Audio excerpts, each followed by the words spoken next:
এরকম আচ্ছা, আম্মা পাঠাইছে, জানোই তো যে আম্মা কেমন করে তোমার কথা। দিবা? কেন? জানো? আমি যাই।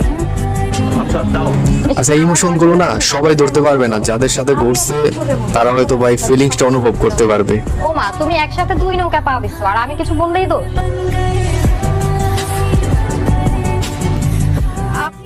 এটা খুব ভয়ঙ্কর একটা ধোঁকা ভাই, একজন থাকতে আরেকজনের সাথে রিলেশন। করতে বসতে হবে, অনেক বড় আছে। উনির সাথে আমার সম্পর্কটা কি? স্টিল ভাই উনির সাথে আমার সম্পর্ক ভাই ছোটবেলা থেকে, বুঝছেন ভাই? আপনি কি পাগল হয়েছেন? অনেক স্মৃতি ভাই, মানুষের বাঁচবো ভাই। আমি কবে বলছি আপনাকে আমি ভালোবাসি? আপনি শহরে আসেন, আমার গ্রামের মানুষ, এই জন্য আসেন, সুন্দর করে দুটো কথা বলি, দেখা করি, তার মানে কি আমি আপনার ভালোবেসে ফেলছি? আপনি এগুলো ভেবে ফেলবেন? আপনি যদি নেক্সট টাইম আমার সামনে এই নারীগুলো খুব ভয়ঙ্কর ভাই, খুব ভয়ঙ্কর, এই নারীগুলো খুব ভয়ঙ্কর।